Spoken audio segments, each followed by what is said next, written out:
So far, every model we've met has been closed. You rent it, you never hold it. Now we cross to the other side of the map. The challengers who do something the giants won't. They give the model away. You can download it, run it on your own machines, and change it however you like for free. 3 players lead this open: Western camp, Meta's Llama, France's Mistral, and Elon Musk's Grok. Each is a different kind of rebellion against the closed model. Let's meet them. First, why does open matter so much? For big reasons.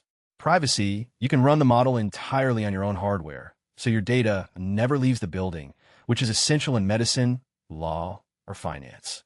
Cost: once you have it, there's no per-message rental fee.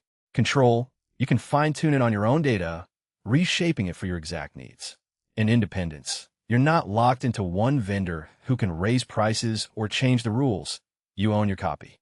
For a huge range of businesses, those 4 things outweigh being a few months behind on raw capability.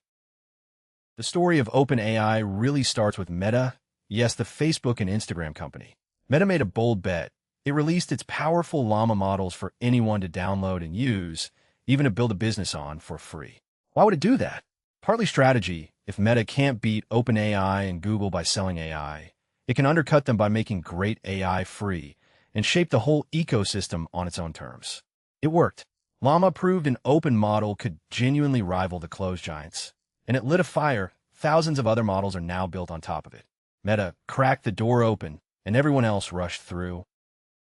Next, Mistral, founded in Paris by researchers from Meta and Google, now Europe's flagship AI lab.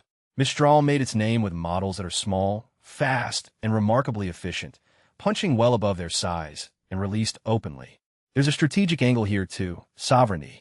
European governments and companies are wary of depending entirely on American AI for something this important, and Mistral offers a homegrown alternative they can run on their own soil, under their own rules. It proves the open camp isn't just an American story, it's global. And then there's Grok, from Elon Musk's company xAI. Grok arrived late, but loud, backed by one of the largest AI supercomputers on the planet, built in a matter of months. Its distinctive edge is real-time information. It's wired into the X platform, formerly Twitter, so it can pull in what's happening right now. Musk also positions it as less filtered than its rivals, with fewer guardrails, which he frames as anti-censorship and critics call risky. xAI has open-sourced older versions of Grok, putting it, at least partly, in the open camp. Love it or not, it's a serious, well-funded contender. So who are these open challengers for? Builders and businesses who want control. If you handle sensitive data and need the AI to run inside your own walls, open is often the only real option. If you want to deeply customize a model or avoid paying a fee on every single message, open wins. The trade-off is that the very best open models usually trail the closed frontier by several months, and running them yourself takes some technical muscle. But for a growing share of real-world work, that trade is well worth it. And the open camp center of gravity is now shifting east to China. So the open challengers, Llama that opened the door, Mistral that carried the flag for Europe, and Grok that brought money, compute, and controversy, prove you don't have to rent your intelligence. But the single biggest shock to this entire industry didn't come from Silicon Valley or from Europe. It came from a little-known lab in China that matched the giants for pennies on the dollar and gave it all away.